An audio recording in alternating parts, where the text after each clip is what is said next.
All right, I'm back, and it's been a minute, and I want to catch you up with a lot of stuff. So, here we are. Let's go.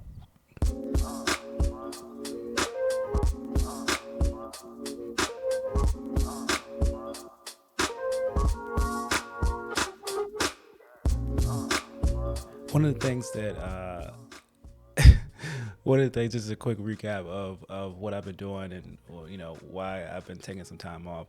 I've really been focusing on my videography business. It's kind of getting to the point where my videography business has started to earn money, starting to get and gain big contracts, and I've been diving deep into that, just trying to understand my business, understand how to really do business, and how to really get reoccurring clients, and that's been a process itself. With that, a ton of discovery of myself, and just how things are going for me. Today I really want to just break down where I've been at, what I've been doing, and kind of just dive deeper into that. It's complicated. It's complicated. So today we're going to be talking about my break, pretty much what I discovered about my mind, and also my love-hate relationship, with social media. It's been a love-hate relationship. I think I can say that much of it. It's been a love-hate relationship. All right, so let's talk about what I've been up to. And here's an honest breakdown about like why I kind of stepped away from social media and YouTube a little bit. I started off, this channel, trying to get, some interviews and kind of bounce back and forth between different people, and just kind of check the ins and outs of what they're doing, and seeing what they want to be up to, and like just kind of really understand the ins and outs of like how people get to where they're going. That's kind of the theme of this channel, and what I want to focus on is like not just where people are now, but like how did you get there. We see like the shiny stuff on YouTube, Instagram, and we see like where people are, and we kind of look at those things as being like too far away to obtain. And a lot of people feel like you got to start where someone else is finishing. Someone else has been working on their craft for years and years and years, and you feel like you need to start where they are now. I always like to do this exercise. Like if I see something like really interesting, I love to reverse engineer that. I love to say, hey, this is pretty cool. Where did they start? For YouTube, for example, I love to see channels and like, man, they got a lot of followers, they have a lot of subscribers. Where did they start? So I go back to their very first video and just look at their first video. Like, hey, like what were they doing, when they first started? Like, how did they get to this point? And you can really see the trajectory of how they've gotten to where they've gone. And a lot of it is just consistency, hard work, and just posting over and over again, not knowing what's going to work, not knowing what's going to go viral or do well on social media. But it's that process of taking it day by day that really allows you to, get to somewhere unique. And it makes it all worth it. And, in the end. But anyway, honest breakdown of why I stepped away from making YouTube videos. And honestly, it has a lot to do with my next topic. But like I said, I got really deep into my business and trying to figure out that aspect of it. Wanted to, bring more revenue from that side of it. When making content on social media, I am very in tune with what's going on around me. I like to incorporate things that I'm feeling in the moment. And a lot of times those things can be very controversial. Being the person that I am, I don't like to, stir up a lot of controversy. I don't like to be, in the center of the attention or creating any type of just stir. I don't like being in the stir. I like to kind of do. I don't know. I mean, it's probably what it is. It's playing it safe. That's what it is. It's playing it safe. I feel like that's what it is. It's just playing it safe, right? And I feel like in this climate, if I don't feel like I can create content that reflects how I feel, then I don't want to create content. A lot of social media and being an influencer or whatever you want to call it, content creator, or just being on social media in general, a lot of it stems from, in my opinion, if you're going to be consistent at doing it, you got to realize people don't want to do it all the time. That means that there's times where you're doing something when you don't really feel like doing it. To me, that ultimately leads to someone being disingenuine or not showing the genuine reality. People are posting, they're singing, they're dancing, they're happy all the time. That's not the reality of every situation, or pretty much anyone's situation. And so we see this on social media, and it's something that we strive to obtain. Like, why he's always happy? He's doing this. He's doing this all the time and doing that all the time. And that's not the reality of the situation. A lot of times the situations are not like that. So it's kind of a facade that's being placed on social media. And for me, that's always been a struggle for me to continue to try to continue to hold up a facade. And so if you look at my social media, if I am not posting, it is because I do not feel like posting. It's because I'm not in the mood to make a happy video. I'm not in the mood to do, so I'm not going to pretend that I am. That's kind of a dilemma that, I think keeps, my social media and stuff like that at the level that it is, because there are certain things that I am not willing to do. And in other cases, there is, nothing that people are not willing to do.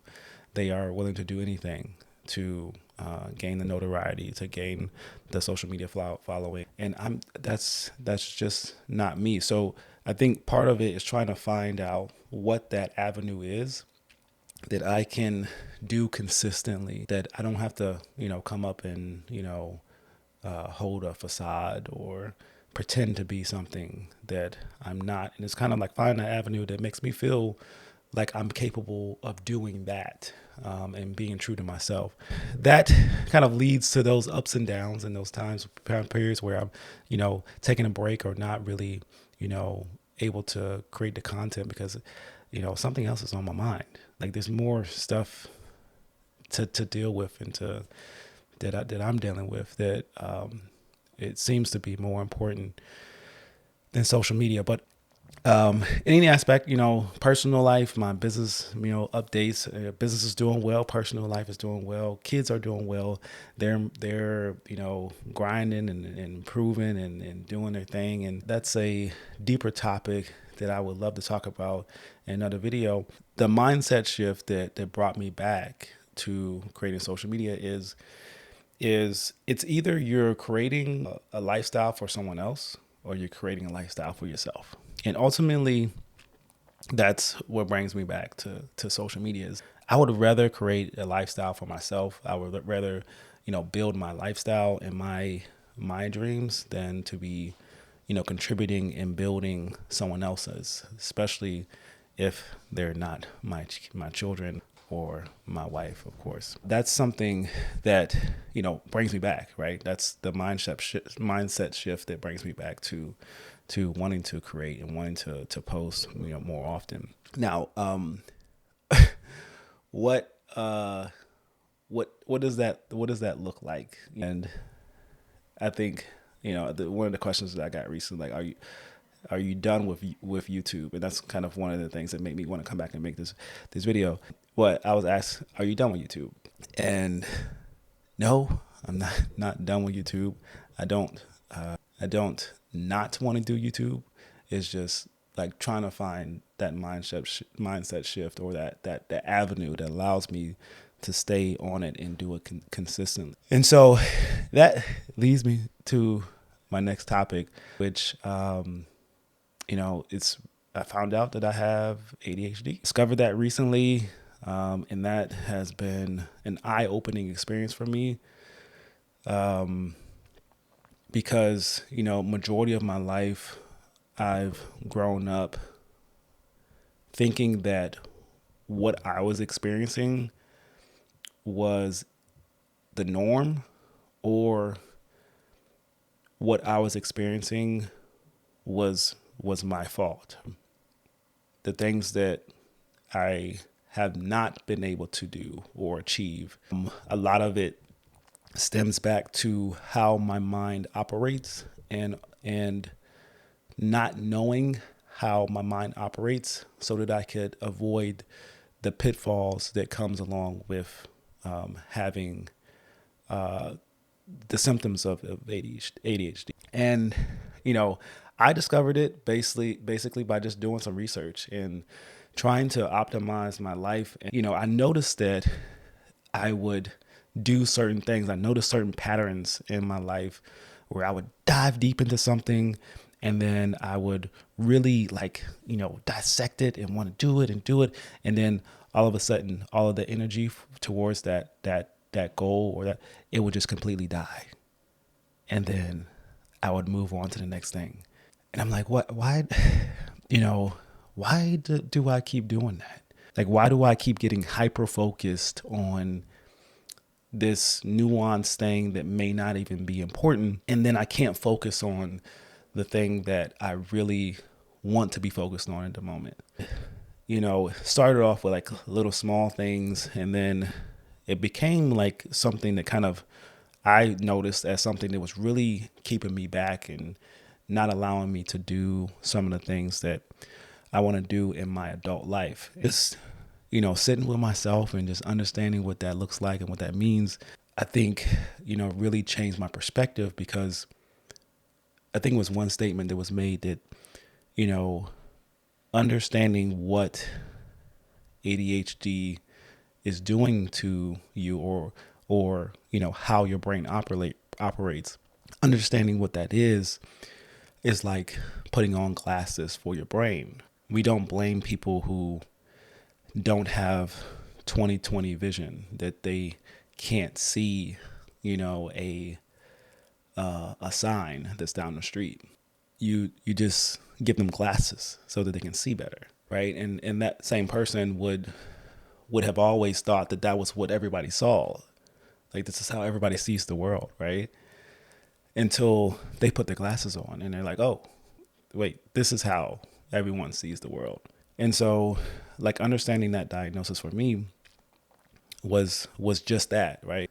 Oh, like, this is not how everybody thinks. This is not how, everybody goes through life. There's something, different about how my brain operates that, keeps me from doing certain things. And just understanding what that is, has helped me move forward. And also just sharing that with the people around me who I love the most, because they start to look in and say, well, why does he do, why are those things happening? Covering that and sharing that information with people around me allows me and them to understand and be aware of what those pitfalls are and how to navigate them.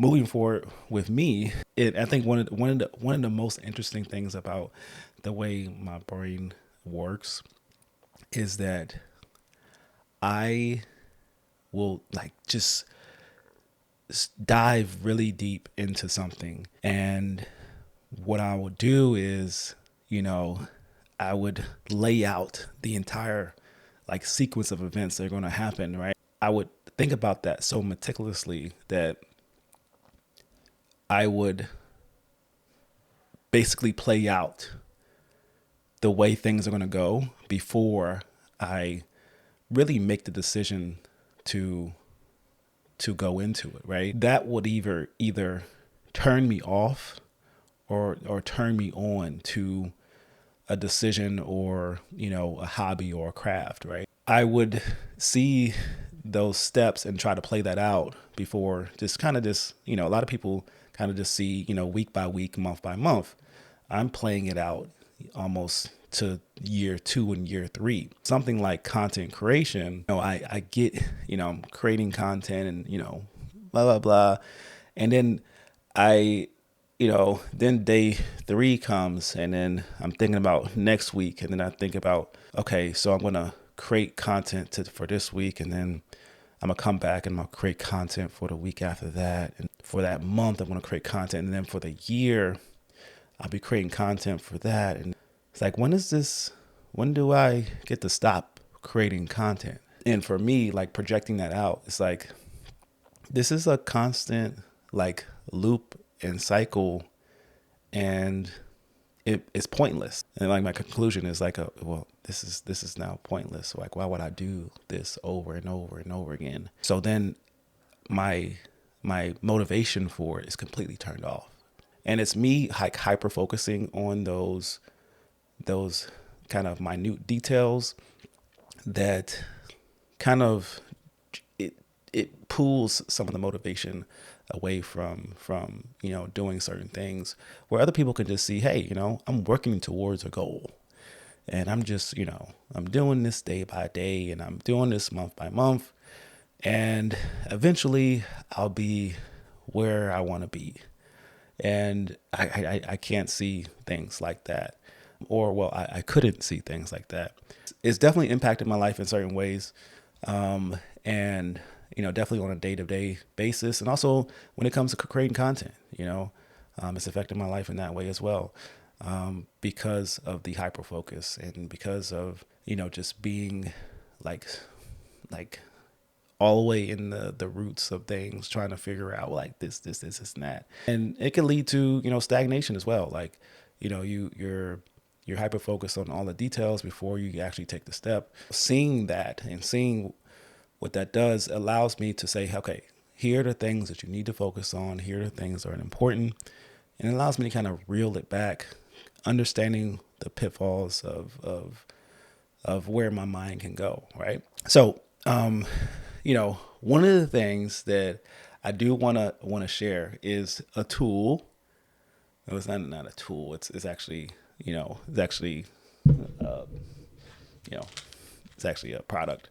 So one of the things that one of the supplements that I do take is L-tyrosine. This product right here was recommended to take, and I've been taking this. I've been taking two of these a day, and along with other supplements. But this is one of the things that has given me a little bit of an improvement. And I think when I say a little bit of improvement, it's a gradual improvement, because when you're taking ADHD medication, what I've heard from people close to me is that it's like a light switch, and as soon as you take it, you're in there, and then the effects start to wear off, and then they increase the dosage, and then you go, and then there's side effects. What I have done is kind of a deep dive into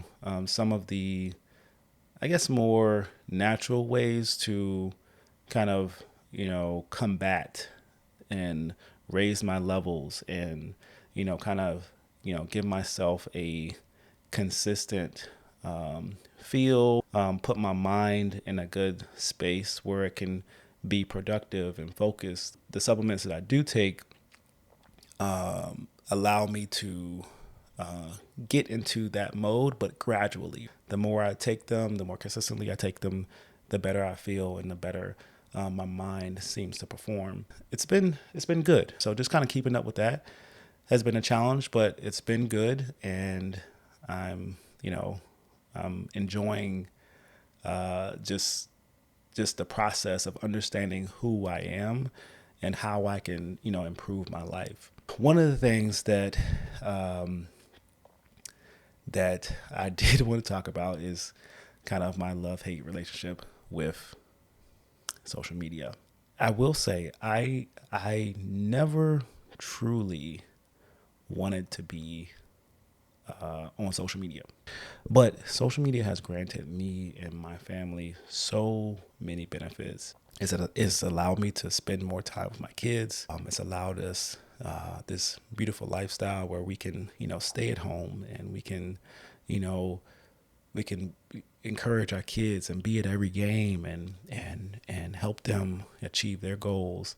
I've really been enjoying what social media has given us as a family to allow us to be in our children's lives, especially in these early stages of life. I think it's the most important thing. And I think our kids know that their childhood is a little bit different than like other families, but getting them to really understand that they have a great opportunity in having their parents at home, and both parents at home, pouring into them. Social media has allowed us to do that, and that's my love for social media. When we first started creating content on social media, it wasn't about the money. It didn't make a dime. It was just about creating. It's about making people laugh, making people enjoy life. We've gotten so far away from that. I'm not saying me in general, but I'm saying like the social media, like atmosphere and climate. I think social media is one of the greatest places to find yourself. I also think social media is one of the best places for people to deceive others. I think it's one of the best places for people who want to manipulate and create a lifestyle that is unreal and not true. I think it's a great place for people who are trying to create a facade for other people. There's a term that I won't say, but it's a breeding ground for those type of people to manipulate and control the narrative and allow people to see them for what they want them to see them for and not what they really are. And time after time, I feel like people gravitate toward those people because they're charismatic. They're seemingly like leaders. They're unapologetic about who they are. But that does not make them great people. And I wish more and more of us would recognize that, and really look towards those who have genuine, purpose and have genuine reason for sharing their content. And it's hard to determine that, but we've got to do a better job at it, because what we've done with social media is allowed it to be a place where people can deceive and spread lies and misinformation. And it's just become a place where I just don't like. But I think that's one of the reasons this brought me back, right? And for too long, I feel like the people who should aren't, right? The people who should be creating and the people who should be sharing their messages are not sharing their messages.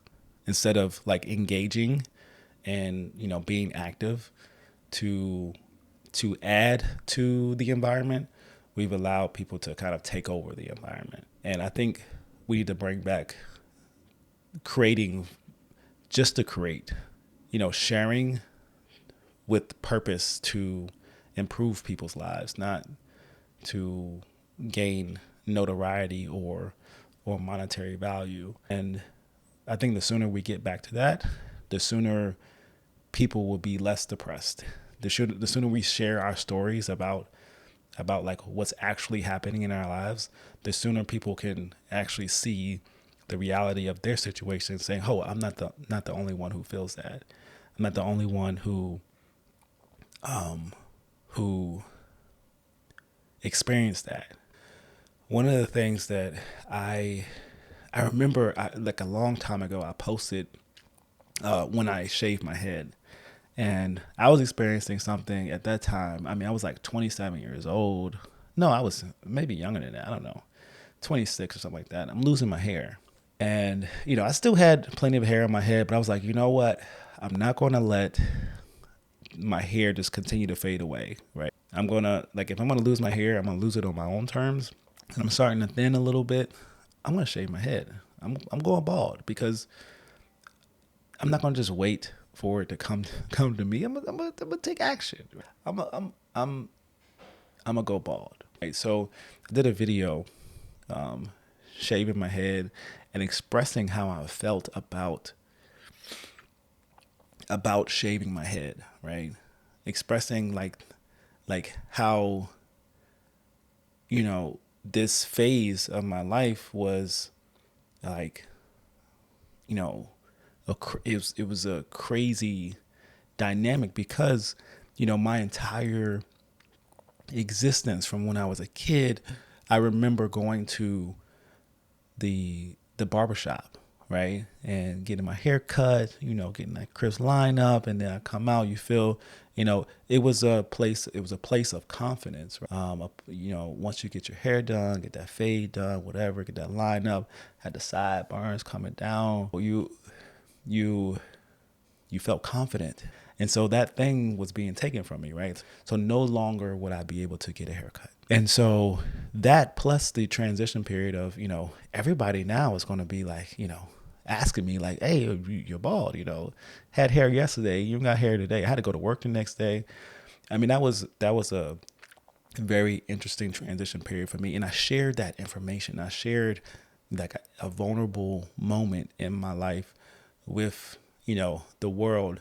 That video went pretty viral for the time, but I remember, most importantly for me, what I remember was the backlash. I think that video was way too far ahead of its time, where people, especially men, were not sharing how they felt on social media. There was no talk about